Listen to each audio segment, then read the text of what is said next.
하나님 아버지, 부족한 자를 세워주셨사오니 입술을 사용해 주셔서 주의 말씀이 우리의 신비에 새겨질 수 있도록 그 말씀의 깊이와 넓이와 높이를 우리가 경험하는 시간이 되어지도록 역사해 주시옵소서. 멀리서 또 영상을 통해서 함께 예배하거나 또 말씀을 듣는 심령들을 기억하시고 저들 모두 그 말씀이 전하고 있는 그 내용을 알고 깨달아 그 말씀과 하나 되어짐으로써 말씀이 살아있다고 하는 것, 또 나를 만들어가고 있는 것을 체험하고 간증할 만한 능력이 있도록 우리를 축복하여 주시옵소서. 성령께서 시종을 주장하시기를 원하며 예수 이름으로 축복하고 기도했습니다. 아멘. 자, 우리 마태복음 9장 37절 38절.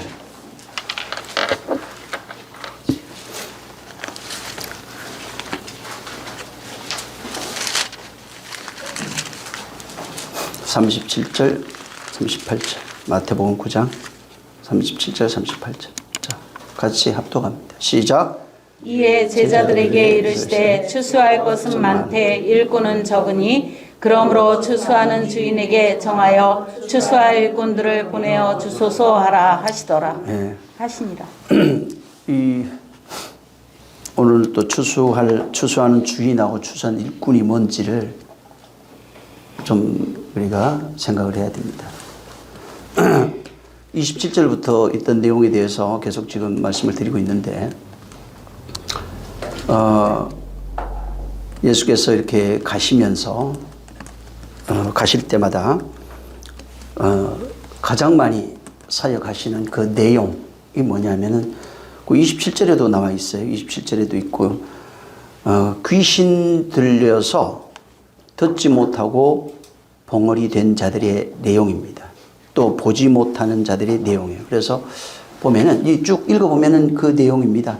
소경이 나와서 이제 소경이 그 27절부터 보면 주님을 따라와서 이제 나를 좀 고쳐 주시옵소서 하니까 네 믿음대로 되라 고 말씀하시고, 또 그 35절부터는 회당에서 가르치는데 그 35절에 보면은 천국 복음을 가르칩니다. 회당에서 가르치는 내용이 그거예요. 우리가 알아야 될 게 교회에서 가르쳐야 될 내용이 그겁니다. 회당에서 지금 여기 천국 복음을 이제 가르치는데, 전파할 때 모든 병, 모든 약한 것을 고치시리라 이렇게 돼 있어요. 그러면서 이제 무리를 한번 이렇게 보시면서 불쌍히 여기면서 그 말씀하시는 내용이 이제 37절 38절입니다. 목자 없는 양 같아서 저희가 고생하고 기진해서, 그러니까 왜 기진하냐, 먹을 것이 없어요. 마실 것, 먹을 것이 없어서 기진하고 있는 양들을 불쌍히 여기시고 하신 말씀의 내용이 37, 38절입니다. 그래서 이 37절, 38절은 그 앞에 있는 35절, 36절에 있는 연장선상에 있는 내용입니다. 그래서 이제 예수님의 공생애, 계속 공생애를 시작하면서 마가복음 1장도 마찬가지고, 공생애를 시작할 때 천국 복음이 전거되면서 귀신 들린 자가 나옵니다. 그래서 귀신을 쫓아내시고 소경 고치고 벙어리 고치고 또 듣지 못하는 자를 고치는 겁니다. 근데 그 내용이, 이게 귀신이 이제 나가니까 병이 나요. 그래서 나중에 한번 귀신 들려 이렇게 전에도 한번 찾아보긴 했는데 찾아보시기 바랍니다. 귀신 들려 벙어리 되고 기먹고 꼬부라져 뭐 이런 게 굉장히 많이 나옵니다. 귀신이 나가니까 이제 병이 고쳐지는 이 내용이 이제 예수님 공생의 사역 기간에 굉장히 많이 나타나고 있는. 그래서 주님이 마지막에 말씀하실 때도 내가 오늘과 내일은, 공생의 시작도 귀신 쫓는 거였고 오늘과 내일은 귀신을 쫓아내다가 내가 제3일에 완전하여지리라. 공생의 자체가 귀신 쫓으면서 병 고치는 겁니다. 주로 병의 내용이 이제 듣지 못하는 것, 보지 못하는 것, 말하지 못하는 것에 이제 주로 이렇게 나와 있어요. 귀신이 사로잡혔다는 것이 뭐냐면은 내 인격이 아니라 다른 인격, 그러니까 귀신이라고 하는 어떤 인격적 존재입니다. 귀신과 사람의 차이는 여러분 육체를 갖고 있죠. 육체는 내 육체가 있어서 내가 내 영혼의 인격을 드러낼 수 있어요. 그래서 말할 수 있고 행동할 수 있고 걸어 다닐 수 있어요. 근데 신은 뭐가 없어요? 육체가 없어요. 그게 굉장히 중요한 내용이에요. 신은 육체가 없어요. 왜 이 얘기를 하냐면은 신이 육체가 없기에 육체를 가진 존재를 통해서 말합니다. 하나님도 똑같습니다. 그래서 하나님이 당신의 사람을 불러요. 그 사람을 통해서 말합니다. 모세를 통해서 말하고 계속 사람들을 통해서 말합니다. 그들에게 들리는 소리는 그들과 하나님과 아브라함이 교통합니다. 환상으로도 보이고 내면에서 들리는 소리도 있고 여러 가지 모양으로 나타납니다. 신이 다른 이에게 말하려면 방법은 딱 하나밖에 없어요. 모세야, 내 말을 네가 듣고 바로에게 가서 전하라. 모든 선지자가 공통점입니다. 너희는 내 말을 듣고 내가 이르는 이 말을 듣고 가서 말하라. 그래서 가보면 여호와께서 가라사대 여호와께서 이르시되, 그냥 신이 말하는 방법은 신의 음성을 들을 수 있는 그 사람을 통해서 다른 제3자에게 전달하는 방법이에요. 자, 그럼 귀신도 신인데 육체가 없어요. 그럼 귀신이 자기 인격을 드러내기 위해서는 육체를 가진 어떤 존재에게 들어갈 수밖에 없는 겁니다. 그래서 귀신이라는 존재는 나와 전혀 상관이 없는 전혀 다른 인격, 다른 영혼이에요. 근데 이 영혼이 육체를 가진 어떤 사람, 육체를 가진 존재에게 들어가서 처소를 삼은 겁니다. 그 집에 그 집을 처소 삼고 거기서 자기의 생각을 끊임없이 그 사람에게 주입하는 겁니다. 그래서 근데 문제는 뭐냐면 일반 모든 사람은 귀신의 생각과 자기의 생각을 분별할 수가 없어요. 거의 분별이 안 됩니다. 그래서 귀신의 생각, 자기의 생각이라고 그러는데도 귀신의 생각을 말하고 있고 자기의 생각 같은데 귀신의 생각대로 행동하고 있는 거예요. 그래서 근데 성경에서 말하고 있는 이제 넓은 의미에서 이렇게 보면은 귀신 들린 자의 특징을 성경에 기록하고 있어요. 물론 일반적으로는 넓은 의미로 일반적으로는 뭐 미친 것도 있고 병이 났고 이런 게 나옵니다. 그래서 귀신에 강하게 지배받거나 이렇게 됐을 때 미쳤다든가 병이 들렸다, 눈 멀고 병원이 되고 이런 식으로 이제 얘기는 해놨습니다. 근데 문제는 뭐냐면 병 안 들린 사람은 귀신의 존재와 자기의 존재가 똑같습니다, 사실은. 그래서 성경에서 말하고 있는 귀신 들린 자를 살아있는 자들과 동일하게 취급하면서 말하고 있는 내용이 하나 있는데 그게 뭐냐면 선악으로 보는 겁니다. 그러니까 율법적 시각, 옳고 그름으로 판단하는 내용이에요. 그래서 귀신 들린 자의 특징, 그러니까 오늘날 예수 안 믿는 자 똑같습니다. 이걸 넓은 의미로 귀신 들렸다 이렇게 표현해 놓은 거예요. 그래서 그 특징을 보면은 좁게 계속해서 보는 게 일반 사람들로 알 수 있도록 뭐 귀신 들려서 미쳤다, 병들었다, 보지 못하고. 근데 병든 것은 성경에 나와요. 귀신 들려서 병들고 봉어리 되고 이런 게 나와요. 근데 안 믿는 사람은 귀신 들려서 미치는 건 알아요. 왜? 헛소리를 하거든요. 근데 성경에 좀 더 들어가 보니까 성경에서는 뭐라고 얘기하고 있냐면 귀신 들리니까 미치는 것뿐만 아니라 병도 들고 그 다음에 저주도 일어나더라. 그래 병의 현상을 쭉 나열해 놓은 겁니다. 그리고 좀 더 깊이 가보니까 귀신 들리게 되면은 안 믿는 자나 믿는 자나 귀신 들린 자의 특징을 써놓은 것이 이 세상을 두 개로 보는 겁니다. 율법적 시각으로 보는 거예요. 그래서 옳고 그름으로 판단하고 옳고 그름으로 보는 것입니다. 그래서 이것을 귀신의 상태와 같이 놓고 본 거예요. 그러니까 그 사람 영혼의 상태, 내면의 상태가 율법적 자아를 가지고 있는가, 옳고 그름으로 따지고 있는, 항상 흑백으로 빛과 어둠, 좋은 것, 나쁜 것, 옳은 것, 그런 것으로 보고 있는 그 상태가 귀신 들렸다고 표현하고 있는 그 내용 문장 속에 들어가 있는 의미예요.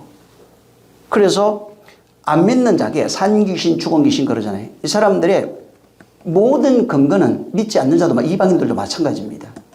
항상 두 개로 보는 겁니다. 그래서 율법적 자아를 가지게 되면 안 믿는 사람도 그래서 바울이 설명하기를 로마서 2장에 이방인들, 율법을 알지 못하는 이방인들도 율법의 특징을 그 혼이 드러낸다고 말합니다. 그래서 옳고 그른 걸 판단하는 게, 이거 옳고 그른 걸 판단하는 것을 선악이라고 합니다. 그걸 한마디로 그냥 창세기에서는 선악과 먹은 인생들, 선악과 먹은 사람들의 특징으로 말하고 있는 겁니다. 그래서 예수님이 귀신 들린 자를 고쳐주는데, 귀신 들린 자를 고쳐주면 어떻게 되냐면 병이 나가요. 미치게 돌아옵니다. 자, 나가면서 항상 절대로 빠지지 않는 내용이 하나 있어요. 그게 뭐냐면은 천국 복음이 전파돼요. 그에게 천국 복음을 말해주는 겁니다. 귀신 쫓아서 되는 문제가 아니라 귀신 쫓아낸 이후에 반드시 그 전이나 그 이후에 하시는 일은 천국 복음을 전하는 것입니다. 그래서 여기 지금 본문에 여러분 그 35절에 보면 회당이 나오죠. 자, 여기 성과 촌에 두루다니며 회당에 가서 가르쳐요. 이 회당을 우리가 회당이라고 하는 건 많이 나옵니다. 근데 계시록에 가면 회당이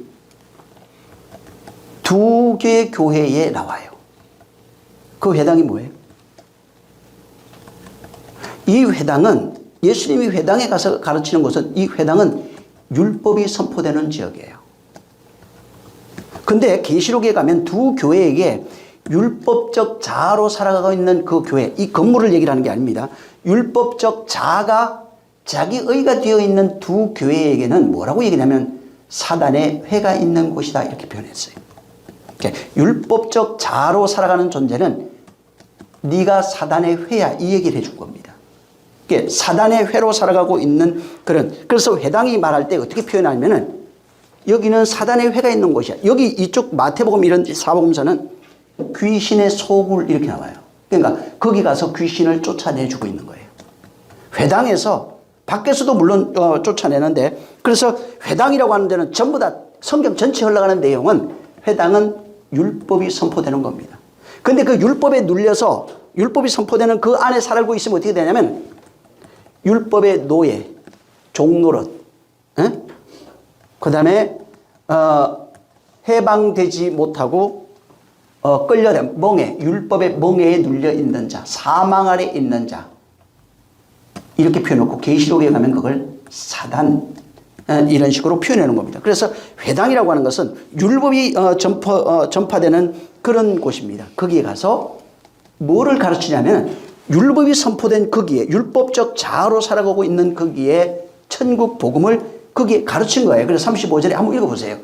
자, 그거 이해하면 편해요. 시작. 예수께서 모든 성과 촌에 두루 다니사 저희 회당에서 가르치시며 천국 복음을 전파하시며 모든 병과 모든 약한 것을 고치시니라. 이 35절에는 예수님의 공생애를 함축해놨어요. 자, 여기 회당에 갑니다.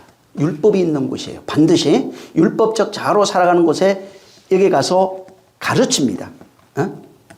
여기에 뭐를 그러냐, 가르치고 천국 복음을 전파하다는 이 단어가 선포하다, 포고하다, 고지하다, 알리다, 이런 내용이에요. 그러니까 회당에 가가지고 야, 들어라 하면서 천국 복음을 선포하면서 그 내용을 가르치는 내용이에요. 그러니까 율법적 자아가 의가 되어 있는 사람들에게 찾아가가지고 천국 복음을 선포해 주면서 천국 복음의 내용을 설명해 주고 있어요. 그러면서 하는 일이 병을 고칩니다. 병과 모든 약한 것을 고치시니, 이렇게 병을 고치다 하는 단어는 나중에 여러분이 들어가면 봉사하다 이렇게 돼 있어요. 섬기다, 봉사하다, 치료하다, 여러 가지 시중들 다 이런 뜻으로 돼 있는데, 지금 주님이 하신 일이 천국 복음을 가지고 천국 복음을 전하는 사역에 여기에 네 가지로 딱 그냥 정해놨어요. 이게 사복음서에 올라가는 내용이에요. 예수님이 하는 공생의 사역이에요. 회당에 가서 율법 아래에 있는 자입니다. 혹은 밖에 율법 아래에 있는 자들이에요. 다. 율법 아래에 있는 자들에게 가서 율법의 노예로 살고 있는 자입니다. 이거는. 이 회당이라고 하는 건 특히 율법의 노예로 되어 있는 자, 사망 아래에 있는 자, 이걸 아주 강하게 의미하는 거예요. 회당 아래에서는. 그리고 사망 아래에 있는 자, 저주 아래에 있는 자, 이런 의미로 강하게 그 회당이라고 하는 단어를 쓰고 있고, 거기에 가서 천국 복음을 선포해 버립니다. 그리고 그 내용을 잘 가르쳐 줘요. 이게 목자예요, 사실은.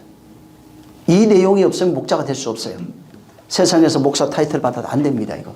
그 다음에 병을 고쳐줍니다. 병 고치니까 육신의 병 고치는 거 맞아요. 이건 뭔 의미예요?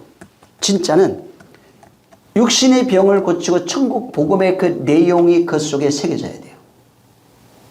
그래서 여기 병을 고치는 사역, 이 여기 되는 거예요. 그래서 예수님의 공생의 시작은 항상 귀신이 드러나요. 천국 복음이 전파되고 귀신을 쫓아내는 겁니다. 그 쫓아내면서 그 내면 속에는 천국 복음을 가르치는 일이 있고, 귀신에 의해서 나타나는 여러 가지 현상들을 제거하는, 그래서 그걸 병, 뭐 여러 가지 이렇게 얘기하는데 그런 내용이 나타나는 겁니다.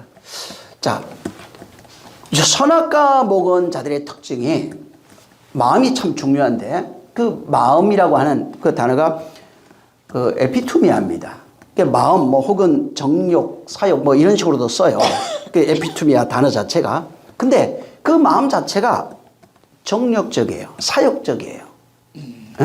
그 다음에 욕심이 가득해요. 이게 뭐냐면 마음이 율법에 지배받아서 두 개로 보면서 자기의 욕망의 의를 추구하고 있는 상태가 바로 율법의 노예로 살고 있는, 욕망으로 살고 있는 그 마음, 그 에피투미아입니다. 그러니까 이미 마음 자체가 자기 욕망으로 가, 여기는 하나님의 신앙생활 하는데 여기 하나님 마음 자체가 없어요.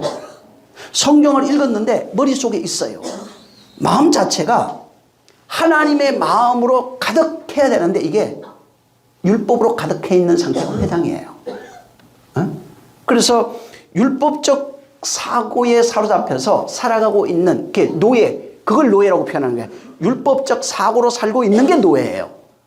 욕망으로 살고 있는 게 노예라고요. 그걸 성경은 창세기는 선악과 먹은 사람이라고 표현했고, 율법이 주어지면서 율법 아래 선악을 판단하고 있는 자가 바로 너야. 그렇게 선악을 판단하며 살아가고 있는 존재가 바로 너야. 이렇게 말하고 있는 겁니다. 그러면서 그 선악을 판단하고 살아가고 있는 사람들의 삶을 여러 가지 비유로 쭉 설명했는데 어떻게 설명했냐면, 네가 네 마음에 견고한 성을 쌓고 진을 치고 성을 쌓고 탑을 쌓고 그렇게 네가 거기에 신의 자리에 앉아서 모든 것을 판단하고 살아가고 있는 욕망의 신이라고 말하고 있는 거예요. 그래서 바벨탑 사건도 보여주고 있고, 그리고 그거에 어떻게 그 성들이, 그래서 성 나오는 게 성전쟁이 나와요. 성을 회파하는데 완전히 부셔버립니다. 느헤미야 시대 가기 전에 그 히스기야 왕 때인가 성 포로로 끌려갑니다. 근데 돌 하나도 도리에 남지 않고 완전히 해파시켜버립니다. 율법이 솔로몬이 지은 성전이에요. 박살내버렸어요. 아주 완전히 다 회파시켜버렸어요. 그리고 거기에 왕을 잡아갔어요. 그리고 눈을 다 빼버렸어요. 왜 뺐을까? 왜 그 돌을 다 회파했을까? 성을 다 없애버렸을까? 그 내용이 우리의 모습이에요. 예수님이 그래서 이 성을 허락하니까 자꾸 저거 허락하라 이렇게 생각, 그게 아니에요. 인간의 의로 쌓아는 모든 성이 허물어지지 아니하면은 성령으로 세우는 성은 절대로 세워지지 않습니다. 그거를 허물어야 돼요. 그래서 인간 스스로 자기 욕망의 의를 가지고 자기 욕망을 대변 하나님 말씀을 가지고도 지금 만들고 있어요. 그게 율법이에요. 그래서 그것으로 살아가면서 신으로 살고 있는데 하나님은 어떻게 보고 있냐면 그거를 네가 율법의 노예야. 율법의 저주 아래 있는 거야. 그게 사망이야. 그것은 결국은 네가 내 건너편 사단으로 살고 있는 자의 모습이라고 말하고 있는 겁니다. 그래서 그러한 삶이 하나님 볼 때는 너 스스로 너희 저주 아래 있고 내 스스로 사망 아래 걸어가고 있고 내 스스로 사단이 되어 하나님을 대적하고 있고 또한 그러한 모습 자체가 네가 너를 용서하지 못하고 네가 너를 저주하는 자로 살아가고 있는 삶이라고 말하고 있어요. 복음은 자기가 자기를 용서하는 복음이에요, 사실은. 응? 하나님의 눈에는 자기가 자기를 용서하는 복음이에요. 근데 많은 사람들이 진짜 율법의 의로 살아가는 존재가 되어 있을 때는 자기가 자기를 저주하는 존재지 자기가 자기를 용서하는 존재가 될 수가 없는 거예요. 그래서 끊임없이 그 모습, 자기가 자기를 용서하지 못하고 살아가고 있는 그런 모습들이 있어요. 이 모습을 어떻게 표현하냐면은 짐승을 잡아서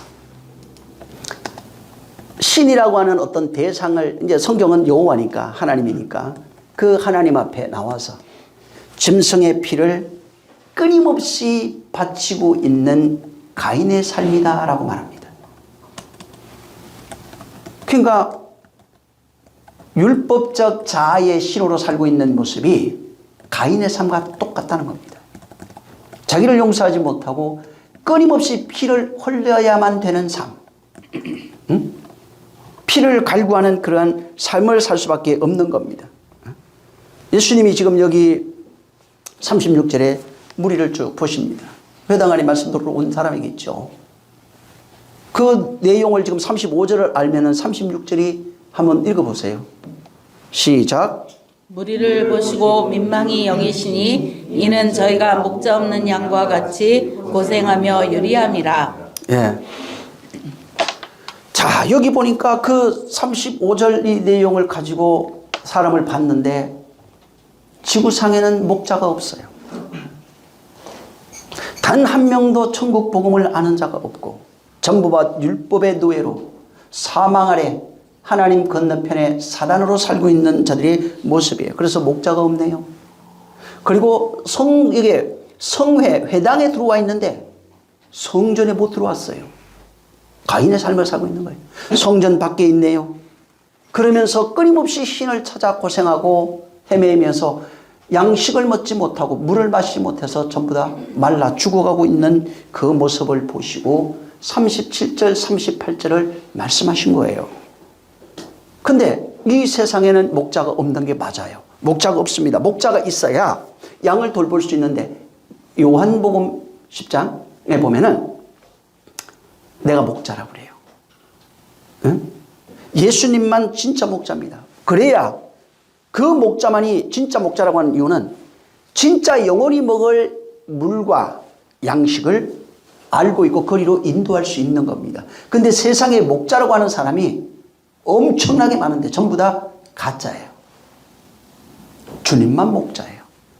그래서 젖과 꿀이 흐르는 곳으로 저 푸른 초장과 강이 있는 곳으로 이끌어갈 수 있는 이는 예수 그리스도 한 분뿐이에요.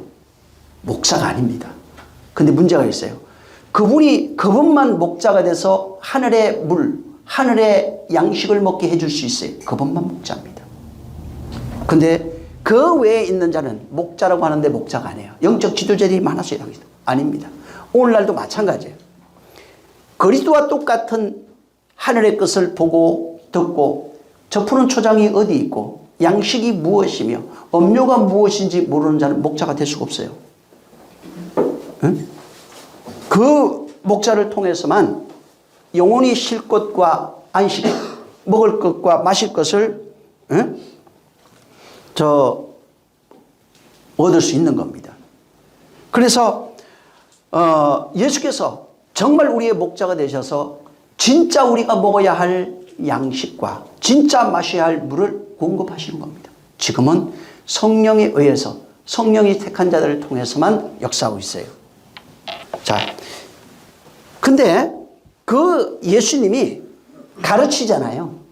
양식을 우리에게 먹기 위해서 가르치는 겁니다. 자, 가르치는데 그 먹이는 양식이 어떻게 되냐면 먹었으면 끝났습니다. 할렐루야가 아니고 먹었다는 표현이 마셔요. 하늘의 물을 먹고 하나님이 주셨다 이런 뜻도 있지만은 마셨다고 하는 그 내용들을 깊이 계속 들어가 보면 어떻게 되냐면 그 말씀이 신비에 새겨지는 내용이에요. 말씀이 새겨져야 된다는 겁니다. 그게 가르쳐, 깨달아, 알고 이 뜻이에요. 가르치면은 깨달아서 알아야 되는 거예요. 에? 아이고 은혜 받았습니다. 근데 몰라. 웃은 거밖에 없어. 아무 수 없어요. 신명기 6장 6절에 오늘 내가 내게 명하는 이 말씀을 너는 마음에 새기고 이렇게 돼 있어요. 근데 그 새기고 할 때 단어가 어떻게 되냐면 하야입니다. 하야가 뭐냐면 이건 하야는 하나님의 선포와 성취를 의미하는 단어예요. 그러니까 되다라는 뜻인데 이 하야 동사는 하나님의 말씀이 선포될 때 그대로 되어지는 내용을 담고 있어요. 그래서 말씀이 선포되면 바위가 깨져버려요. 말씀이 선포되면 뼈다귀가 살아나요. 다시 말씀이 선포되면 바로 죽은 자가 살아나는 의미를 담고 있는 거예요. 그러니까 하나님의 말씀이 그대로 되어지는 창조의 의미를 담고 있는 게 이 하야입니다. 그래서 새기다는 말이 마음에 새기고 내가 내게 오늘 명하는 이 말씀이요. 말씀이 마음에 새겨지는 것을 바울은 신비에 새긴다 이렇게 기록한 겁니다. 말씀이 새겨지는 게 깨달아 안 거예요.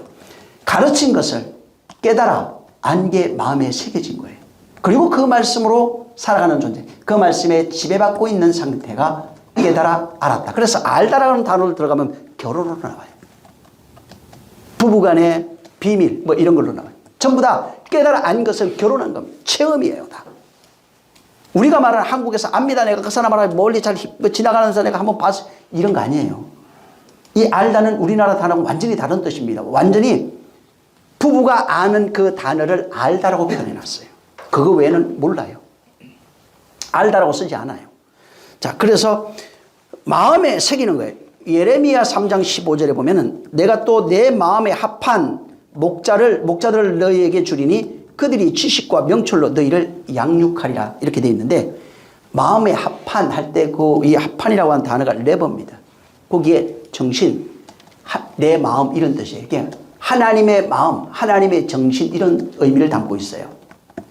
그리고 목자를 주는 거예요. 그러니까 하나님 마음, 다 이게 뭐냐면은 내 마음이 네 마음이고 네 마음이 내 마음 된 사람. 다시 말해서 하나님 마음과 하나 된 자를 말하는 겁니다. 요한복음 17장에 내가 어떤 꼬맹이가 얘가 보내줬나? 지혜가 보내줬나? 모르겠는데 애가 삼위일체, 혜진이가 보내줬구나. 이거 하는 설명하는 거, 삼위일체를 사이에서 설명하는 걸 봤는데 이게 웃기더라고요. 예? 그냥 믿어야 된다 뭐 그래. 엄마 아빠가 모르지만은 뭐 그 믿어야 되는 게 삼위일체다 뭐 이런 얘기를 하는 게 있어요. 삼위일체 완성 요한복음 17장에 있어요. 요한복음 17장에 여러분이 그 내용 알면은 삼위일체가 어떻게 완성되는지 거기 나와 있어요. 잘 읽어보세요. 응? 그래서 내가 답은 안 주고 야 요한복음 17장 읽어서 깨닫는 거 나한테 보내 그랬어요. 응? 진짜로 하나님의 마음이 내 마음이 되면은 하나님 마음과 합한 자예요. 응? 그들에 의해서 또 양육하게 될 것이다. 이렇게 이제 예레미야 3장 15절에 이렇게 되어 있어요. 자, 근데 우리는 이제 이 복음서를 들어야 되니까 여기에 지금 잘 보세요. 목자가 하나밖에 없어요. 예수님. 인류를 인도할 수 있는 목자는 예수 그리스도 한 분뿐입니다. 자, 근데 산상수훈에 내가 수없이 얘기했어요. 산상수훈에 하나님의 마음이 담겨 있습니다. 자, 이 하나님의 마음이 담겨 있는데 예수 그리스도가 누구냐면 하나님의 마음을 담아오신 유일무이한 목자예요. 하나님의 마음이 없으면 목자가 될 수 없어요. 그래서 예레미야 3장 15절에 아까 얘기했지만 내 마음이라고 그랬어요. 내 마음에 합한 자. 내 마음이 네 마음, 네 마음이 내 마음. 모세 같은 자, 아브라함 같은 자. 이런 얘기예요. 지금 예수 그리스도 같은 자. 이 얘기입니다. 그런 자예요. 그래서 예수 그리스도가 누구냐? 예수 그리스도는 아버지와 마음이 하나 된 분이에요. 마음이 합하신 분이에요. 그래서 그분이 누구냐면 요한복음 1장에 태초부터 계신 말씀으로서 하나님이에요. 근데 그분만 하나님의 마음이 있어요. 자, 그러면은 하나님의 마음이 있어요. 지금 예수님이. 그가 선포하는 모든 말씀이 뭐예요? 하나님의 마음이 담겨 있는 거예요. 예수님의 비유 속에는 특히 이 산상수훈은 하나님의 마음이 거기에 담겨 있는 겁니다. 그래서 모세가 이스라엘을 통해서 말씀을 마음에 새겨라. 깨달아 아는 거예요. 마음에 새겨라. 무슨 얘기일까요, 그게? 하나님의 마음을 가져라 이겁니다. 하나님의 마음이 네 마음이 되고 하나님의 마음이 내 마음이 되고 이 얘기하고 있는 거예요. 어떻게 하면? 말씀을 마음에 새기면. 그럼 어떻게 되는 거예요? 하나님과 하나 된 겁니다. 하나님과 하나 된 마음이에요. 그래서 내 마음이 네 마음이야. 네 마음이 내 마음이야. 너와 내가 똑같아. 그래서 너희는 모세의 말 들으라. 그가 내 입이다. 내 마음이다. 응? 그를 대적하는 건 나를 대적하는 거야. 그하고 나하고는 하나야. 계속 그 얘기하고 있는 거예요. 예수님도 똑같은 얘기를 했어요. 너희는 아버지 몰라. 너희는 나를 무시하는 거야. 아버지를 무시하는 거야. 아버지와 내가 하나가 돼 있어. 응? 내 말을 들어라. 내 말은 아버지 말이다. 계속 말하고 있는 겁니다. 응? 그래서 말씀이 깨달아 마음에 기록이 되면 하나님 마음을 가지고 있다는 얘기예요. 하나님 마음과 하나 된 거예요. 응? 근데 예수님이 본인이 직접 아버지가 내 안에 있느니라. 응? 아버지와 나는 하나다. 계속 말하고 있는데도 그 내용을 이해하지 못했어요. 그래서 예수님이 오신 것은 뭐냐면 오셔서 하는 모든 행동, 그 마음은 아버지 마음이에요. 행동은 아버지 마음의 결과입니다. 말하는 것 아버지의 마음의 뜻이에요. 다. 그것을 선포하고 있는 거예요. 그래서 예수님을 열어보면 아버지 마음이 그 안에 꽉 차 있는 겁니다. 예수님만 아버지 마음을 담았어요. 그 마음을 예수님이 얘기해요. 다시 성령이 오는 그날에 내가 너희 안에 있는 걸 알 거야. 응? 사랑을 알게 될 거야. 너희도 나와 같이 마음을 담을 수 있을 거야 라고 얘기를 하는데 사실은 이론으로 받아버린 겁니다. 자, 여기 요한복음 9장 한번 36절에 보면은 우리가 무리를 민망해요. 응? 그들이 민망해서 목자 없는 양입니다. 자, 그들의 상태, 율법에서 나와서, 다시 말해 회당에 나왔어요. 열심히 희생제사를 드리고 율법을 외우고 얼마나 잘 지킵니까? 오늘날 기독교인들 이때 당시 이스라엘 사람 못 쫓아갑니다. 근데 목자가 없다고 그랬어요. 지금. 민망해요. 응? 이거는 그냥 단순히 우리가 볼 때 36절은 뭐 교회 잘 안 다니고 그냥 삐딱하고 그냥 열심히 내지 않는 그런 상태를 말하는 게 아니에요. 그런 게 아니라 율법 아래 살아가면서 하나님의 마음을 담지 못한 상태를 보고 목자 없다고 얘기한 겁니다. 하나님의 마음을 담지 못하는, 하나님의 마음이 없는 사람들이 전부 다 목자가 없는 거예요. 응? 그분이 나를 인도하는 겁니다. 어디에서 인도해요? 내 안에서. 밖에서 인도하는 게 아니에요. 목사는 터치해주는 자예요. 그냥 가르쳐주는 자예요. 그 말씀을 새기는 것은 내 안에 새기고 새겨지면 그 말씀이 나를 목자가 돼서 인도하고 있어요. 응? 사람들이 이게 목자 오해하고 있는 거예요. 응? 물론 잘 가르쳐야 되겠죠. 중요해요. 목자도. 하늘 모르면 안 되니까 잘 가르쳐서 깨닫게. 예수님이 천국 복음을 잘 가르칩니다. 여러분 진리 말한다고 그래서 천국 갑니까? 못 가요. 예수님이 천국 복음을 얼마나 잘 전하셨는데 안 믿습니다. 진리를 가르쳐서 천국 되는 게 아니라 가르치면 깨달아 알아서 그 말이 신비에 새겨지면 그 말이 나를 인도하는 거예요. 응? 그래서 예수님이 여기 있다 저기 있다 하지 아니고 너희 안에 있어요. 그분이 목자, 그분만이 목자라고요. 우리는 깨닫게 해주는 거예요. 그냥 그분이 목자가 되어 있어야 되는 겁니다. 근데 목자가 안 돼 있다니까. 예수님 저기 멀리 있다고 그러지 다. 그래서 주님이 민망해 여기신 것은 하나님을 믿어요. 성경도 알아. 율법도 아는데 목자가 없어요. 그 마음에 모세가 분명히 내 마음에 합한 자들 목자를 보낸다고 그러죠. 또 말씀이라고 하는 것은 신비에 새겨야 된다고 그렇게 선포했는데도 신비에 새길 줄 몰랐어요.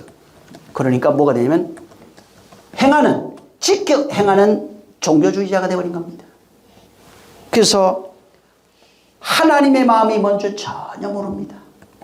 하나님의 뜻이 뭔지를 전혀 모릅니다. 응? 본래는 율법이라고 하는 것은 율법 안에 은혜와 진리가 이렇게 감싸져 있어요. 율법을 주신 것은 진리를 깨달으라고 준 겁니다. 율법이 필요 없는 게 아니에요. 율법을 통해서 시작과 끝이라고 보면 돼요. 율법과 은혜와 진리예요. 이렇게 여기를 통해서 일이 나가요. 기차 터널 들어가면 나가는 데 있을 거 아니에요. 그와 같은 거예요. 꼭 필요합니다. 그래서 율법적 섬김 중요합니다. 저는 원래는 우리 다음 주가 우리 추수감사주일이죠, 원래가. 근데 뭘 하라고 그래서 뭘 하는 거 의미가 없어요.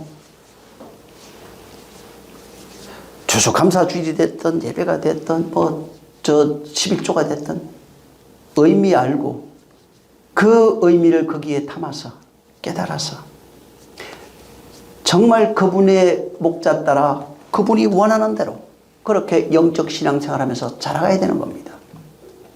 그러면은 그분이 인도하게 돼 있어요. 행사 참여했다고 해서 하나님이 대단히 기억해주고 뭘 복을 주시는 게 아닙니다. 내가 헌신해갖고 목사 찾아줬다고 해서 하나님 기억하지 않아요. 그런 것은 의미가 없는 거예요. 지금 내 마음이 네 안에 있니? 그게 율법을 마음에 새기고 이 말이에요. 율법을 새겨라. 네 마음을 네 마음에 새겨라. 그 얘기를 하는데 목자가 없어요. 그래서 여기 36절은 하나님의 마음이 없는 모든 사람을 가르쳐서 목자 없는 양이라고 말하고 있는 겁니다. 하나님의 마음을 모르면 어떻게 돼요? 율법을 종교로 지키는 겁니다. 의식으로 지키는 겁니다. 율법을 통해서 진리를 발견할 수가 없어요. 율법의 세상에서 어떻게 됩니까? 율법의 세상이에요. 율법의 세상에서 피를 흘리며 유리방황하는 가인의 삶을 살아가고 있는 게 인생이에요. 교회 나와도 이 삶을 살고 있어요, 사람들이. 유리방황하는 가인의 삶을 살고 있는 게 오늘날 사람들이에요. 그래서 창세기 4장 12절에 보면은 내가 밭을 갈아도 땅에 다시는 효력을 내어주지 아니할 것이다. 너는 땅에서 피하여 유리하는 자가 될 것이다. 왜? 거기는 아무것도 없어요. 하나님의 마음을 담지 못했거든. 그냥 여전히 방황하는 삶을 살 수밖에 없는 겁니다. 그래서 하나님을 모르고 살아가고 있는 삶의 모형으로 가인을 해놓은 거예요. 자기 의지로 살아가고 있는 삶, 피를 흘리며 살아가고 있는 삶. 근데 피 흘리는지 몰라요. 끊임없이 짐승을 사냥하며 살아갈 수밖에 없는 삶을 가인의 삶으로 해놓은 겁니다. 그래서 방황하는 자, 유리방황하다. 근데 이거하고 비슷하게 귀신이라고 하는 단어가 구천을 떠돌다 이런 단어가 있어요. 그래서 귀신이 제일 먼저 나와요. 예수님이 천국 복음을 전할 때. 모형이에요, 그게. 예? 유리방황하는 자의 모습을 귀신으로 표현해 놓은 거예요. 유리방황해요. 가인의 삶을 살아가고 있는 귀신의 삶. 죽어도 귀신의 삶이고 유리방황하고 있고 살아서도 유리방황하다가 죽어서도 유리방황하고 있는 그러한 영혼의 상태가 귀신이라고요. 산자의 모습은 가인의 삶으로 많이 났어요, 비유로. 그 다음에 죽어서 가고 있는 육체를 떠난 자의 삶이 구천을 떠돌고 있는 그런 귀신의 삶. 그래서 이들은 뭐가 없냐면 안식처가 없어요. 가인의 삶에 유리방황하니까 늘 방랑자예요. 안식이 없어요. 그래서 안식이 없다. 그래서 나중에 보면 또 안식이 나와요, 막. 안식으로 들어가는 자, 그 법을 지키고 막 이렇게 계속 나와요.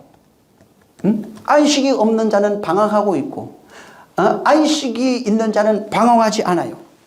안식이 없는 자는 자유가 없어요. 근데 안식이 있는 자는 자유가 있어요. 그래서 안식을 어떻게 설명하고 있냐면 다시 또 보면은 여호와로 돌아가고 있어요. 말씀을 마음에 새기고 그 양격을 지키며 계속 반복돼서 그런 말씀들이 하고 있는 거예요. 교회 열심히 다니고 신앙생활, 우리 종교생활입니다. 사실은 일반 교회 다니면서 그 하나님 마음 없으면 다니면서 만약에 하나님의 마음을 몰라요. 성경을 필사하고 성경을 많이 읽었어요. 기도도 많이 하고 40일 금식도 했는데 하나님 마음을 모른다면 하나님을 오해하게 돼 있고 또 곡해하게 돼 있고 자기가 잘못 이해한 그 하나님을 그렇게 섬기며 살아가면서 결국은 다른 사람한테 말은 안 했지만 원망이 가득한 삶을 살아요. 하나님에 대한 원망. 왜 나 도와주십니까? 원망과 불평과 거짓과 왜? 끊임없이 하나님이 도와주고 싶어도 도와줄 수 있는 연결되어 있는 게 없어요.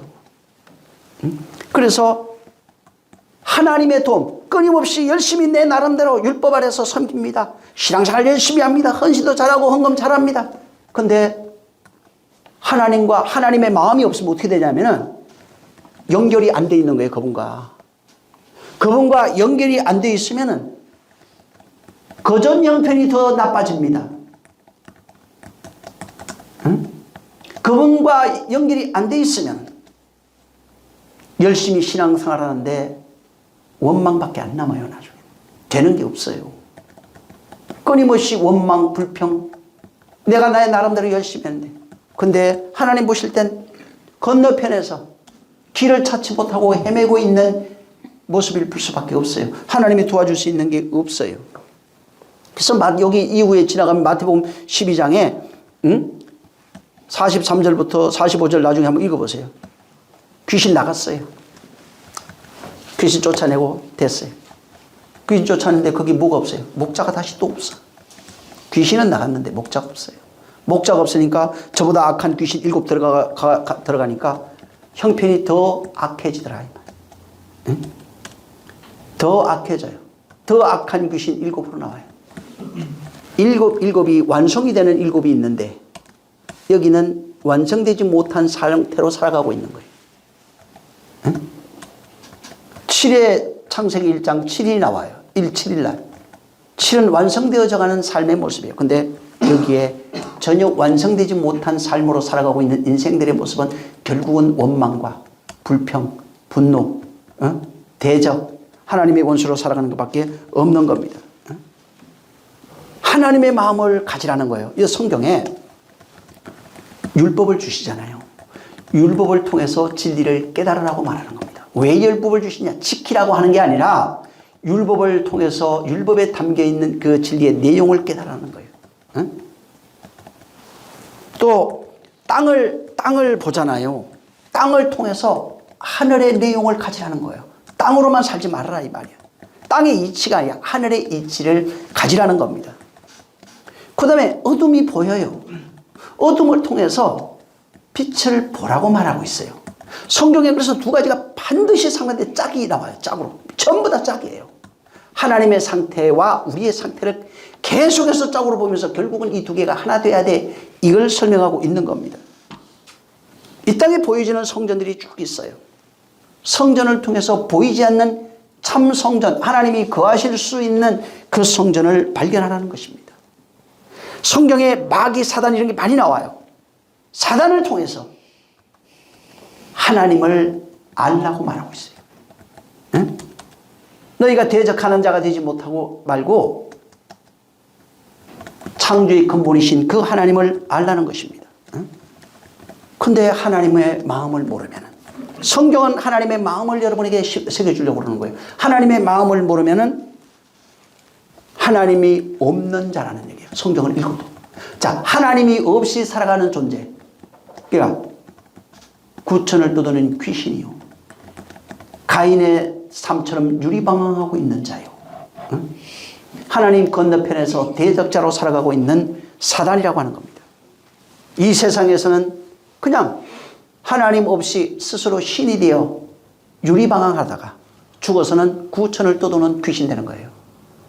귀신이 없다 있다 이 문제가 아니에요. 있어요. 응? 왜 그 얘기를 써놨느냐 이 말이에요. 여기에.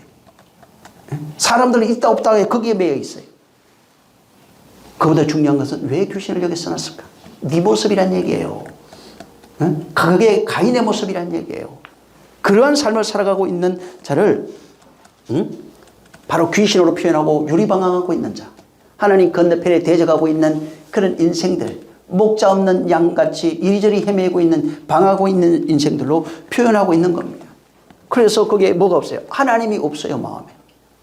응? 그 속에 하나님이 없으니까 뭐예요? 자기 의만 충만하고 살아서 죽으면 뭐가 돼요? 귀신 되잖아요. 한만 있는 거예요. 그래서 귀신은 한이 많아. 왜? 살아서는 자기 의만 있다가 죽어서 결과를 봤거든. 그래서 마음에 가득한 그 한이 밖으로 표현해 놓는데 귀신 나와서 거의 99%가 아주 울어요. 왜? 실상을 알았거든 그때. 왜? 결국은 이 세상에 있을 때 자기가 자신을 몰라요.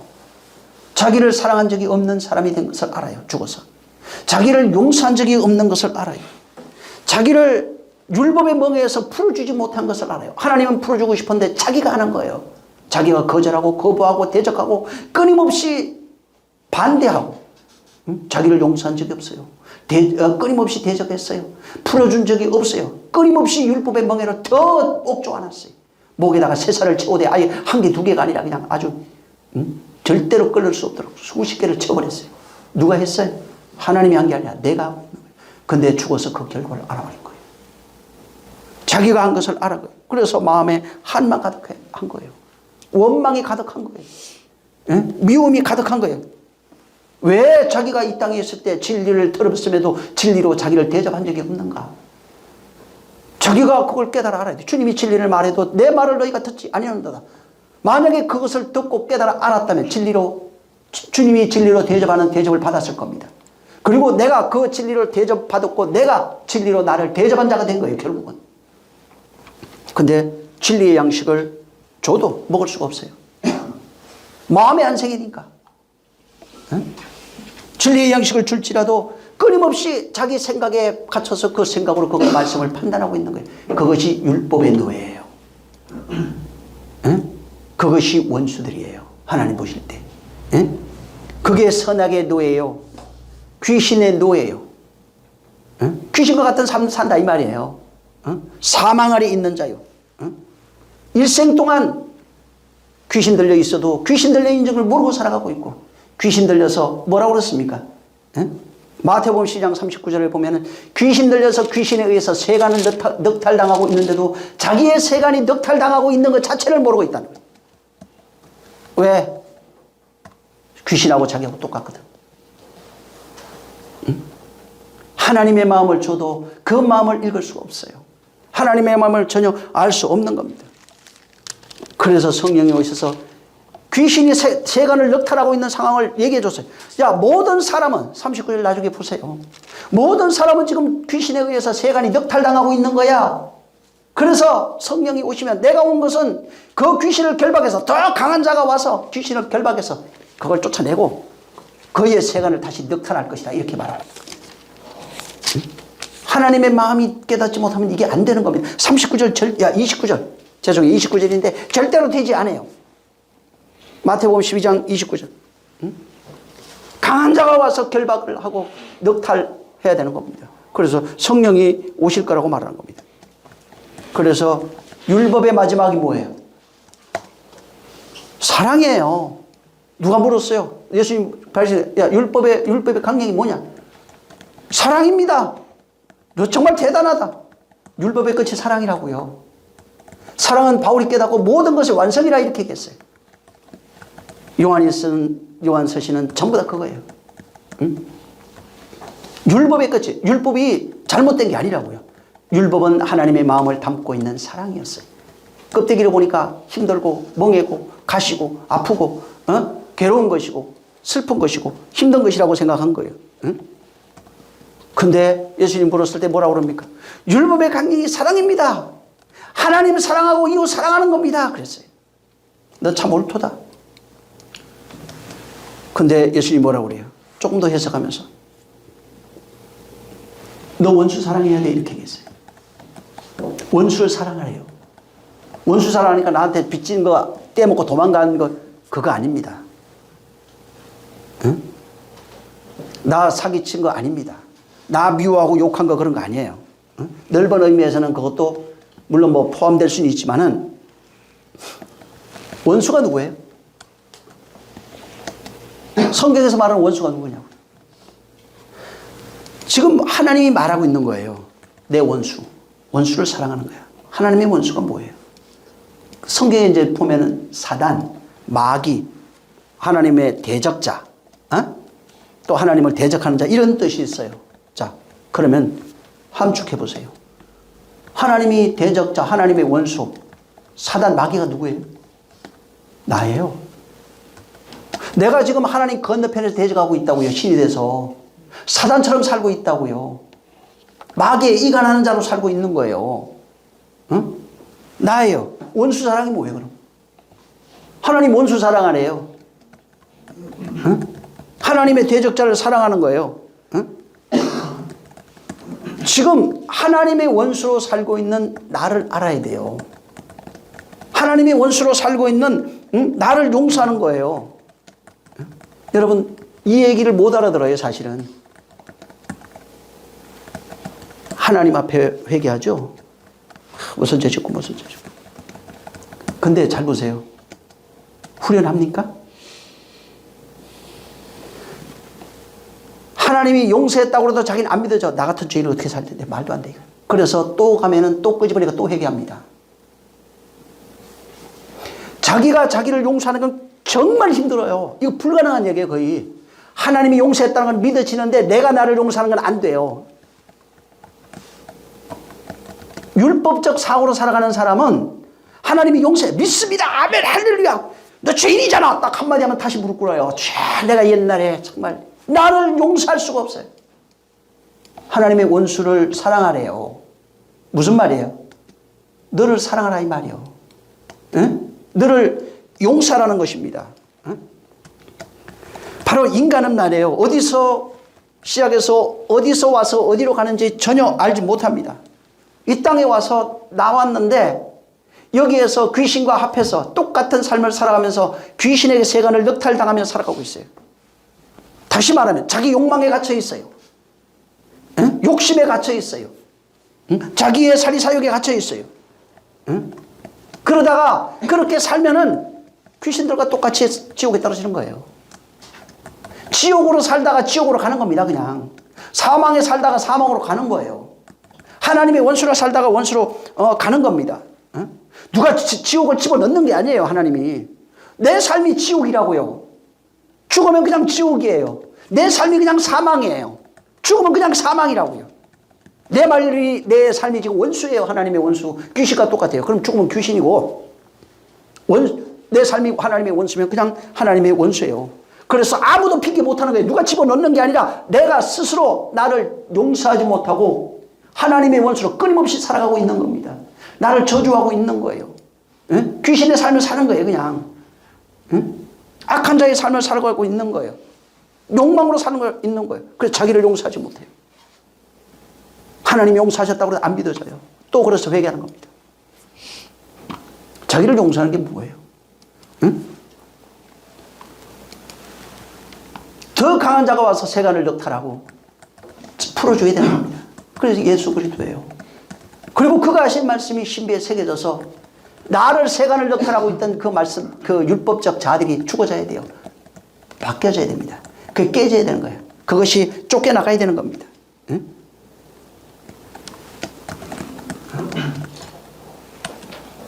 그리고 그래서 여기에 37절에 제자들에게 추수할 건 많은데 일꾼이 적어요. 그래서 추수하는 주인에게 보내서 추수할 일꾼을 보내달라는 것입니다. 자, 목자가 없어가지고 헤매고 있는 인생들입니다. 지금 잘 보세요. 목자가 없어서 유리방황하고 있는 인생들에게 해결책이 38절입니다. 38절에 회당에서 열심히 종교생활하며 살아가고 있는 인생들, 이들 가리켜서 불쌍하다. 하나님 마음을 알지 못하는 자들이에요. 저들이 목자가 없는 자들이 보니까 추수할 것은 엄청나게 많은데 일꾼이 없네요. 그래서 해결책을 38절에 그러므로 한번 읽어보세요. 시작. 그러므로 추수하는 주인에게 정하여 추수할 일꾼들을 보내어 주소서 하라 하시니라. 예. 자, 이 추수할 것이 많다고 지금 주님이 말해요. 근데 여기에 회당에서 하나님 마음을 몰라요. 하나님 마음이 중요해요. 그게 마태복음 5장의 내용이에요. 산상수훈에 하나님 마음을 몰라서 유리방황하면서 귀신과 같은 삶을 살아가고 있는 인생들을 가리키면서 그게 추수할 것들이라고 얘기해요. 율법 아래 살아가고 있는 자들을 추수할 존재들이에요. 오히려. 응? 자, 근데 이들에게 추수꾼이 있어야 된다는 겁니다. 지금 신천지에서 말하고 있는 그 추수꾼이 아니에요. 추수꾼이 어떤 도움을 줄 수가 있다는 겁니다. 그러니까 뭐 가난한 사람 돈 주는 거 아닙니다. 힘든 사람 도와주는 거 그거 말하는 게 아니에요. 물론 훌륭한 사람이 돼서 정말 바뀐 사람이라면 여유가 있고 하면 도와주시면 되죠. 아니 당장 배고픈데도 밥 먹으라 하지 말고 배고픈 사람 해결해 줘야 되잖아요. 할 수 있어요. 그건 얘기 안 해도요. 본인이 알아서 아, 이 사람 밥 줘야 되겠구나. 옷 입혀줘야 되겠구나. 필요한 거 좀 채워줘야 되겠구나. 그러면서 복음을 전해. 왜? 귀신 쫓아내고 병 고쳐주고 복음 전하거든. 그 내용을 그냥 얘기 안 해도요. 알아서 그런 것들은 잘하게 돼 있어요. 응? 사람들이 추수꾼이 와서 그들의 필요를 채워주는 건 뭐 밥 먹여주고, 옷 입혀주고, 이런 어떤 마음을 그냥 힘들어 죽겠는데 우울증 걸려가지고, 예? 그런 의미로 지금 주님이 말하는 게 아닙니다. 여기에 중요한 것이 있어요. 추수할 것이 있대요, 없대요? 자, 추수할 것은 굉장히 많아요. 근데 추수할 것은 많은데 여기에 추수할 주인에게 청해야 돼요. 추수할 것은 많이 있네요. 그 다음에 추수할 주인에게 뭘 청해야 돼요. 뭘 청하냐면 추수할 일꾼들이에요. 여기 추수라고 하는 단어가 나중에 데리스모스라고 하는 단어인데 이 단어는 뭐 대리조라고 하는 단어에서 와요. 거두다, 추수하다 이런 뜻입니다. 다시 말해서 자, 추수를 누가 하냐면은 우리가 하는 게 아니에요. 주인이 한다고 돼 있어요. 예수님이 그래서 추수 이삭 얘기하는 것도 그거예요. 주인. 그러니까 그럼 주인이 누구냐면 하나님이에요. 하나님이 추수할 주인이에요. 그럼 추수할 일터는 어디냐면 이 세상입니다. 이 세상에 그 피조물들인 우리들을 말해요. 자, 하나님이 여기에다가 심었대요. 그래서 심고 거두는 얘기가 성경에 쫙 깔려 있어요. 하나님이 심고 하나님이 거두는 거예요. 하늘의 것으로 심어요. 땅에 있는 존재에게 하늘의 것을 심고 하나님이 거두는 거예요. 그래서 심고 거두시는 분이 누구냐면 하나님이에요. 그분밖에 없어요. 우리가 하는 게 아니에요. 그분이 주인이에요. 그분이 심고 거두시는 거예요. 어디에서? 피조물 안에서, 이 땅에서, 이 세계에서. 자, 근데 좀 더 정확하게 얘기하면 하나님이 심는 데가 어디냐면 율법 안에 살아가고 있는 존재들이에요. 이 세상에 태어난 모든 사람들이에요. 자, 믿는 자 안에 사람들 마음에 율법을 먼저 심어놨어요. 율법을 심고 율법의 내용을 깨달으면 진리로 거두는 분이 하나님이에요. 그래서 이 세상에 태어나는 모든 인류는 율법으로 이미 심겨져서 태어나고 있어요. 율법 안에서 이미 심겨졌어요. 피조물은 그래서 여기를 코스모스라고 하는데 율법의 세상에 율법이 펼쳐져 있어요. 그래서 율법의 세상에 태어난 율법의 세상이고 여기에서 살아가는 모든 것이 율법이에요. 율법적 자아로 살아가요. 율법을 통해서 진리를 깨닫는 겁니다. 그래서 율법을 통해서 그 안에 담겨있는 진리를 깨달으면 그게 하나님의 마음이에요. 그래서 율법이 진리가 되면 추수가 돼요. 하나님이 거두시는 겁니다. 율법으로 심고 진리로 거두시는 거예요. 그래서 율법을 통해서 진리를 깨달으면 성경은 뭐래? 진리가 되었다. 하나님의 마음을 가졌다. 하나님의 마음이 있다. 하나님의 마음이 너와 하나 되었다. 이렇게 표현하고 있는 겁니다. 그래서 하나님의 마음은 율법을 통해서 진리로 깨달은 자를 거두시는 겁니다. 율법을 심었는데 진리로 못 깨달으면 안 거두어지는 겁니다. 진리로 거두어지려면 하나님의 마음을 가져야 돼요. 그 하나님의 마음을 그냥 한마디로 그냥 진리라고 표현해놨어요. 신약 성경에.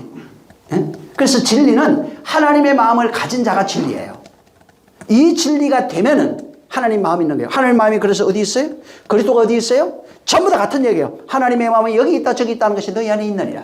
그리스도가 여기 있다 저기 있다는 것이 너희 안에 있느니라. 성전이 여기 있다 저기 있다 하는 것이 아니라 너희 안에 있느니라. 하나님 나라가 여기 있다 저기 있다. 똑같은 얘기야 다. 모양이 지금 다른 겁니다. 그래서 진리로 율법을 심고 지금 하나님이 진리로 거두고 있는 거예요. 그분이 저 추수의 주인이시는 거예요. 심고 거두시는 분은 하나님이에요. 근데 여기에 추수할 일꾼이 나와요. 자, 일꾼은 에르카테스라고 하는 단어인데 이게 일꾼, 노동자, 행위자 뭐 이런 그 뜻을 갖고 있어요. 그리고 이거하고 관련된 단어가 하나 있는데 에르곤입니다. 이게 뭐냐면 행위란 뜻이에요. 행위. 어떤 행위를 나타낼 때 이 에르곤이라고 쓰는 겁니다. 근데 이 에로곤은 하나의 특징이 하나 있는데, 성도 안에서 하나님의 행위가 일어나고 있는 상태가 에로곤이에요. 성도 안에서, 그 마음 안에서 하나님의 어떤 행위가 일어나야 돼요. 다시 말하면 하나님의 심은 그 행위의 결과가 나야 돼요. 심어서 다시 말해서 하나님의 마음이 신비에 새겨져야 돼요. 새겨서 나타나고 있는 행위를 말하는 거예요. 율법을 진리로 깨달은 어떤 행위예요. 그래서 율법에서 진리가 되는 그 행위가 있어야 돼요. 율법은 그냥 율법이에요. 이게 아니라 율법을 깨달아서 진리로 가고 있는 어떤 행위가 나와야 돼요. 다시 말하면 하나님의 마음을 깨달아야 돼요. 하나님의 마음이, 하나님의 행위가 거기 있어야 돼요. 그걸 우리 입장에서 믿음이라고 표현했어요. 하나님이 또 믿음을 주셨다고도 표현했어요. 그래서 믿음이라고 하는 것은 내가 믿었습니다가 아니라 믿었다면은 믿음의 결국이 구원인데 여기까지 가는 행위가 있어야 에로곤이에요. 응? 바뀌어가는 과정, 하나님의 마음을 깨달아 신비에 새겨지는 그런 과정이 있어야 되는 겁니다. 응? 그래서 그걸 표현할 때 쓰는 게 주로 이 에로곤이라고 하는 단어를 써요. 근데 이 단어, 그러니까 하나님의 저 행위가 너희 안에 일어나고 있니? 저 믿음이 있습니다. 그럼 믿음의 어떤 하나님의 말씀에 너희 안에 믿음이 되는데 그 믿음의 결과들이 보이고 있니? 이 얘기를 하고 있는 거예요. 이거 귀신 쫓아서 되는 게 아니에요, 이거는. 응? 말씀이 새겨지는 건 오직 성령에 의해서만, 깨달아 알므로 새겨지는 건 성령에 의해서만 되어지는 겁니다. 성령 없이 절대로 불가능합니다. 응? 그래서 표면적으로 볼 때는 일꾼이라고 할 때는 그냥 당연히 일하는 거 맞아요. 뭐 어디 가서 직장에서 일하거나 노동하고 있는 이런 내용도 맞고 열심히 섬기다, 뭐 봉사하다, 이런 그 의미가 맞아요. 일꾼이 그런 의미라고요. 그러니까 일하는 것, 봉사하는 것, 섬기는 것, 뭐 그런 것 맞아요. 근데 내용적 의미는 그게 아니에요. 내용적 의미는 하나님이 율법으로 심고 진리로 거두는 행위가 너희에게 나타나고 있느냐 묻고 있는 내용이에요. 그 일이 지금 너희 안에서 일어나고 있느냐 이 얘기예요. 믿음의 행위가 지금 있느냐? 나타나고 있느냐? 응? 하나님의 마음이 마음이 행위로 나타나고 있느냐? 진리의 행위가 있느냐? 하나님의 일하심이 너희 안에 있느냐? 하나님의 심으심과 거두심이, 그 심음과 거둠 나와요. 나중에 한번 보세요. 그것도 심음과 거둠이 너희 안에서 일어나고 있느냐? 계속 묻고 있어요. 하나님의 일하시는 그런 행위가 있느냐 이 말이에요.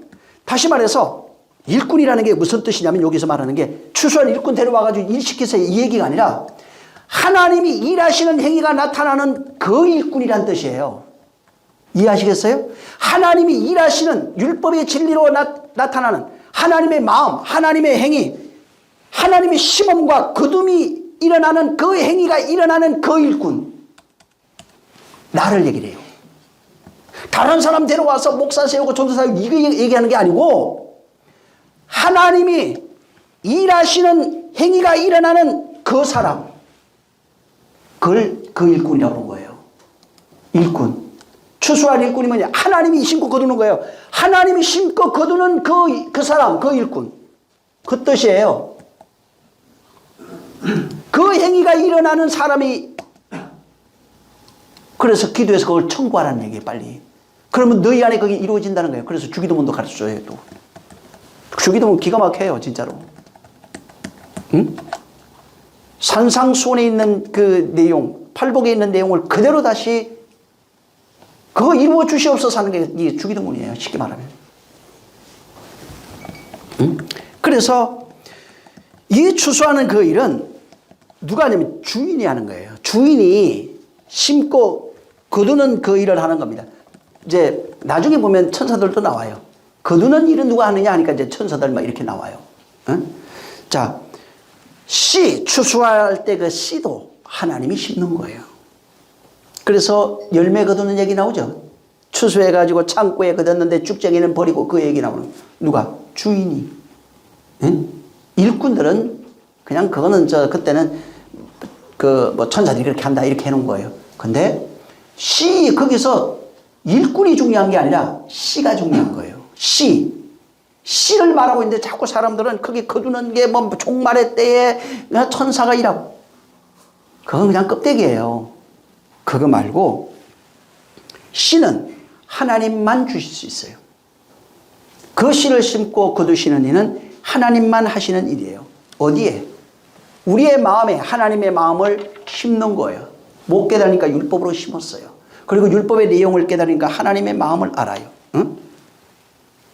자, 표면적으로 지금 마태복음 4복음서에는 하나님의 마음을 누가 갖고 있냐면 예수 그리스도만 갖고 있어요. 예수 그리스도가 하나님의 마음을 담아오신 분이에요. 응?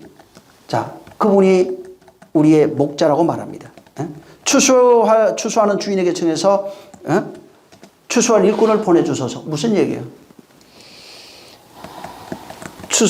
예수님이 하나님 마음을 담아오셔서 쉽게 말하면 그 믿는 자 안에서 그 담아오신 마음을 완성해달라고 하는 기도 내용이에요.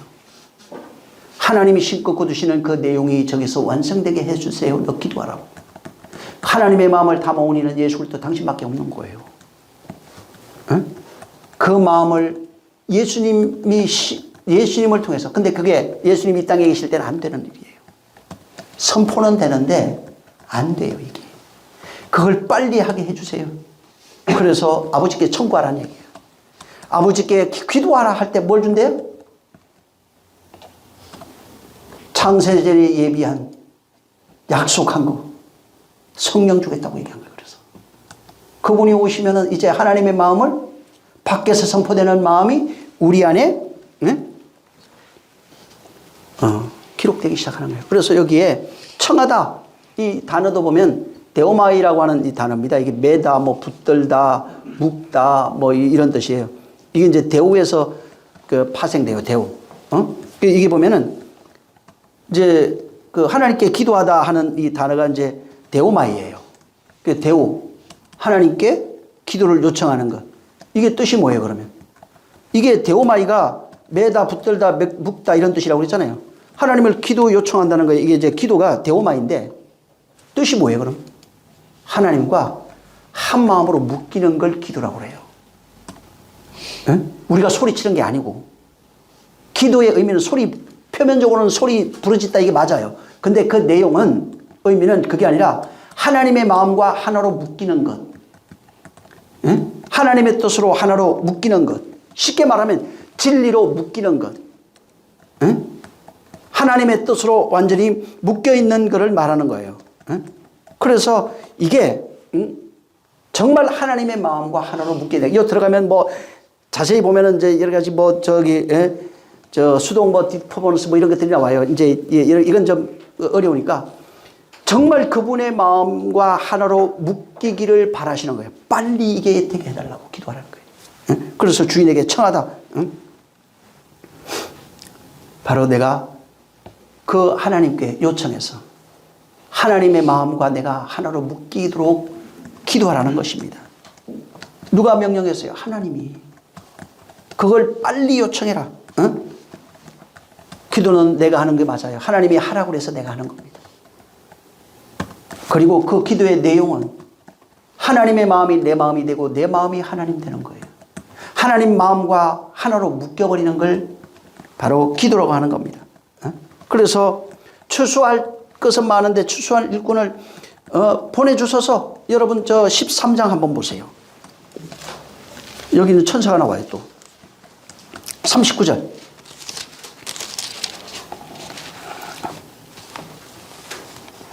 시작.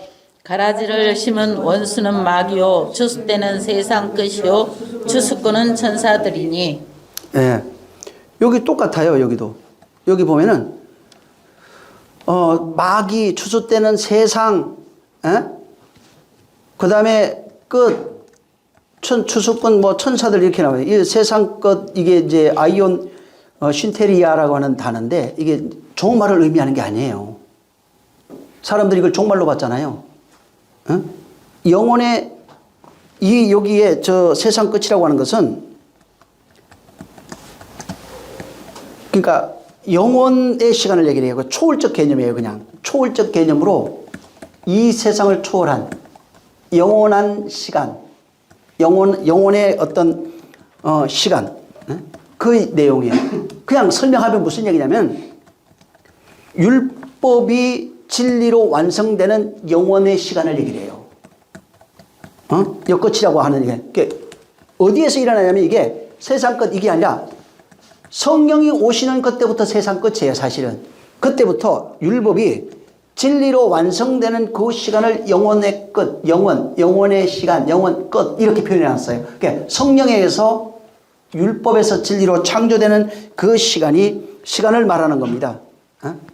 그래서 그 시간 동안 여기 이제 추수권 뭐 안겔로스 이건 우리가 저 이제 뭐 천사, 사자 이런 거예요.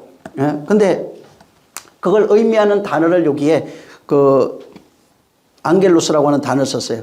자, 근데 성경에 사자라고 하는 단어를 한번 찾아보세요. 천사뿐만 아니라 모세, 모든 선지자 사자로 나와요. 그러니까 날개 달리는 것도 맞아요. 자, 그러면 날개 없는 육신을 가지고 있는 것도 사자예요. 그럼 그 내용이 뭐예요? 왜 그렇게 천사도 얘기를 하고 있고 그런 사람도 얘기하고 있을까?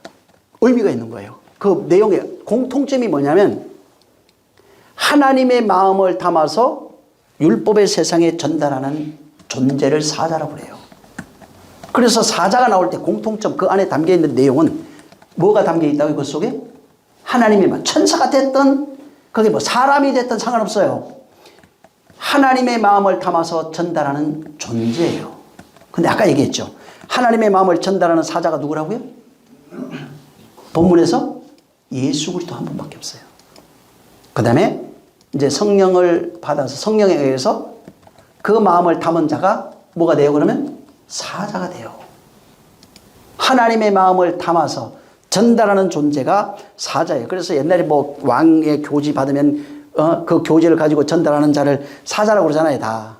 그 다음에 어느 나라 뭐 대통령 특사라고 한다, 사자라고 그러거든요. 그런 의미로 써이신 거예요. 그래서 그 하나님의 말씀을 담아서 전달하는 존재, 뭐 천사도 있는 것이고, 육체를 가지고 있는 존재도 있는 것이고, 거기 하나님의 마음을 담고 있느냐 없느냐가 중요해요. 거짓 사자 뭐 이런 거는 하나님의 마음이 없는데 하나님이 보낸 것처럼 얘기한 거예요. 그게 사람이 됐든 천사가 됐든 그런 거예요. 그래서 그럼 추수한 일꾼이 나오잖아요. 여기 금방 여러분이 지금 읽었던 39절에 추수할 천사들이 뭐예요? 추수할 일꾼이 나올 거예요. 아까 본문에는. 그럼 뭐가 되는 거예요? 사자는 그 안에 내용이 담겨 있어야 되잖아요. 내용이 추수할 일꾼이라고요. 내용. 하나님의 말씀이 나를 추수하고 있는 거예요. 율법으로 심어서 진리로 거두는 그 말씀이에요. 그 말씀이 하나님이 보낸 추수할 일꾼이 뭐냐면은 천사, 그건 전달자라는 뜻이고 진짜 사자의 그 내용, 담고 있는 내용은 하나님의 말씀이에요. 그 말씀에 뭐가 있는 거예요? 하나님의 마음이 있는 거예요. 그걸 산상수훈에서 말하고 있는 겁니다. 그래서 하나님의 마음이 그 안에 있는 거예요. 그래서 예수님이 하나님의 말씀을 담아오신 분이에요. 말씀이 육신되어 오신 분이에요. 하나님의 마음이 그 안에 있는 분이에요. 아버지가 내 안에 계신 분이에요. 예수님은 말씀이 육신되어 오시는 거예요. 쉽게 말하면 율법의 세상에 그가 오신 거예요. 그걸 율법의 세상에 말씀 육신되어 오신 모습을 풀면은 문자가 돼요. 성경이 된다고요. 이 성경이 나에 대해서 말하고 있는 거예요. 펴면은 문자예요. 말씀이 육신되어 문자로 오신 거예요. 그리고 말씀이 육신되어 오셨는데 문자를 완성했어요. 어디서 완성하냐면 펼쳐져 있는 문자를 보이는 육신이 된 거예요. 물질적인 존재로. 요걸 달아다가 십자가에 달아버렸어요. 그리고 거기서 육체를 다시 깨버렸어요. 깨버리니까 율법이 완성이 돼요. 깨지면서 바로 율법을 완성하신 그분. 그리고 내가 뭐라고 하냐면 내가 죽으면, 내가 깨지면, 이제 완성해요. 제3일이 완전히 제리라고 하는데 깨지면은 내가 그날에 너희 안에 들어갈 거야. 이렇게 얘기해요. 자, 내가 한 말을 너희가 생각나리. 요한복음 14장, 15장, 16장, 17장 굉장히 중요해요. 그날에 오시면은 내가 너희 안에 있는 걸 알 거야. 내가 한 말을 생각나게 할 거야. 기억나게 할 거야. 가르쳐. 이거 계속 얘기해요. 그 말이 아버지의 말이라 이렇게 말합니다.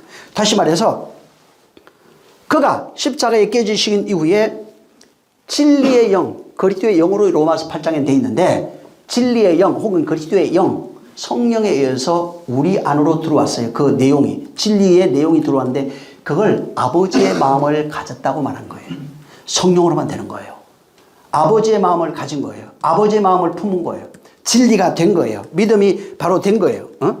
그래서 성령에 있을 때 그리스도의 영을 받아서 마음에 새겨버린 사람, 그가 그리스도인입니다. 그가 성전이라고요. 그가 아버지의 마음을 가지고 있는 거예요. 율법이 바로 진리가 된 거예요.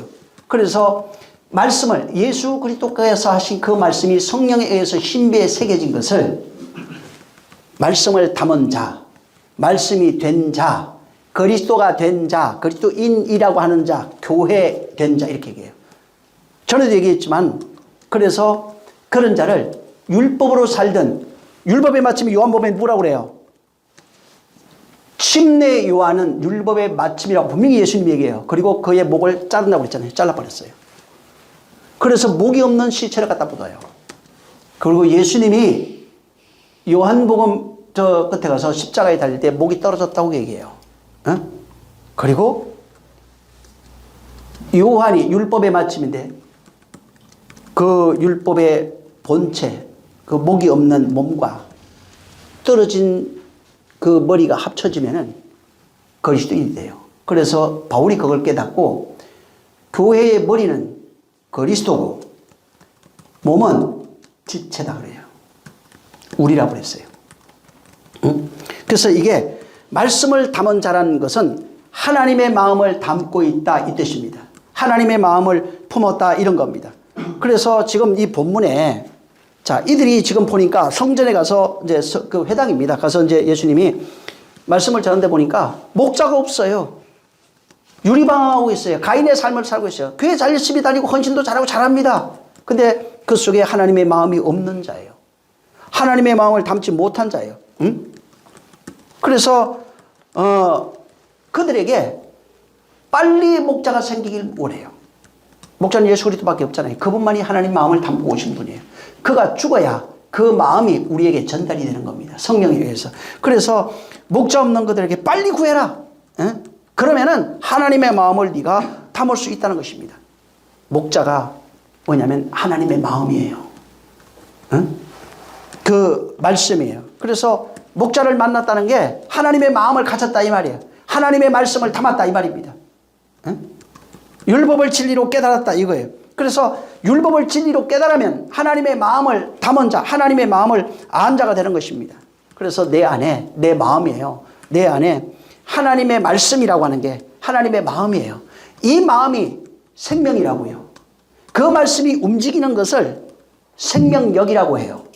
말씀은 생명이고 그 말씀이 나를 움직일 때 생명력이 있다고 말하는 것입니다.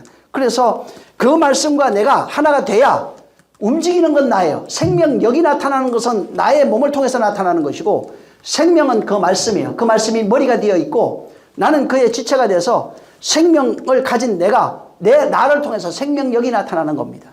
이해하시겠어요? 응? 그래서 그분과 내가 하나 돼야 생명을 가진 그 생명의 말씀과 내가 하나 되면 나에게 생명력이 나타나서 귀신 나가고 병 고치고 뭐 여러 가지 역사들이 나타나게 되어 있는 거예요. 그래서 이 세상에서 율법, 욕망, 자아, 욕심으로 살던 사람이 이제부터 하나님 말씀을 담기니까 하나님의 말씀의 그 의미를 깨닫고 그 말씀을 쫓아서 생명력을 가진 존재로 살기 시작하는 겁니다. 그날에 내가 너희 안에 있는 것을 너희가 알게 된다고 말하고 있는 겁니다. 응? 그래서 하나님의 마음을 알면은 율법적 사고가 다 사그랍니다. 환경, 형편, 지배받는 것이 아니라 지배하기 시작해요. 그래서 말하라고 나와요. 구약이 참 재미있는 게 여러분 내성적인 게 굉장히 안 좋아요. 사실 선포해야 돼요. 자꾸 말해야 돼요. 말을 해야 돼요. 너희는 내 입이 돼서 선포하라고 나오는 걸 다 찾아보세요. 진짜 그분의 마음이 돼서 선포하면 돼요. 그냥 혼자 있을 때도 선포하세요. 육친, 뭐 병, 환경 문제 선포해야 된다니까. 내용은 그분 거예요. 그분의 말을 내 입으로 하는 거예요. 깨달아서 내 마음에 가져서 그걸로 하는 겁니다. 그러면은 하나님의 마음을 가지면 어떻게 되면 율법적 자아에 옳고 그름, 선악, 맞는 것 틀린 것 이런 것을 완전히 초월해요. 다 놓게 된다고요. 세상의 뭐 모든 이체가 그럴 수 있어. 어려운 거 와도 그럴 수 있어요. 거기서 어떤 문제가 와도 거기서 자유해집니다. 자유가 뭐예요? 결국은 안식이라는 얘기예요. 모든 것에 안식이 된다고요. 왜 안식이 되냐? 내 안에 있는 생명 때문에. 생명력을 가지고 있으니까 내가 안식이 돼요. 자유가 돼요. 세상의 모든 문제가 와도 그걸 초월할 수 있어요. 병 들어도 아플 수 있어요. 상관없다니까. 그냥 아프면 아플 거예요. 뭐 60이라고 하는 건 낡아지는 거니까. 20대처럼 젊게 해주세요. 그건 안 돼요. 이 세상에서. 응? 예수님도 죽는데 자기 안 죽으려고 하면 안 되지. 진짜로 모든 이 세상에 있는 모든 것에서 자유자가 될 수 있어요. 응? 초월자가 될 수 있는 거예요. 그래서 추수할 건 많은데 추수할 건 일꾼이 없으니까 빨리 일꾼 보내달라고 요청해라. 응? 왜? 그러면 그 안에서 너희 안에서 그것이 이루어지는 거예요. 다시 말하면 하나님 마음 보내준다는 거예요. 하나님 마음이 그날에 성령이 오시는 거라니 그 말씀에 의해서 네 신비에 새겨지면 하나님의 마음을 네가 알아. 그리고 그 마음을 네가 가지게 되면 그분의 마음과 네가 하나가 된 거야. 그래서 내가 네 안에 네가 내 안에 그 요한 아까 삼위체 얘기했잖아요. 이심동체예요 그게. 그래서 부부 이심동체 나와요. 부부 얘기할 때 그 나와요 또. 하나 된 상태. 그분과 내가 완전히 하나 된 상태. 응? 그 모습을 요한복음 17장에 그렇게 설명해 놓은 것입니다. 그것이 하나 되어진 일심동체라고 하는 것. 그걸 사랑이라고 표현했고 요한일서는 그 사랑하는 존재. 아버지가 내 안에 내가 아버지 안에 너희가 내 안에 내가 너희 안에 이게 온전함을 이루어 하나 되어 있는 그 모습이다. 이게 사랑이야. 끝에 얘기하잖아요. 2절. 그 사랑하는 그 모습. 그게 뭐예요? 하나님의 마음이 내 마음이고 내 마음이 하나님 마음이야. 이 마음은 너희 안에 있고 네가 네 마음이 내 마음이야. 내 마음이 네 마음이야. 우리 모두 하나님의 마음을 담은 자들이야. 이 얘기를 하고 있는 겁니다. 모두가 하나님 마음 담으시기를 예수 이름으로 축원합니다. 이 비유, 이 마태복음 9장에 있는 이 비유, 정말 이 내용을 잘 아시면 왜 예수님이 처음부터 귀신을 쫓아내고 천국 복음을 전하는지, 그 다음에 왜 가르치시고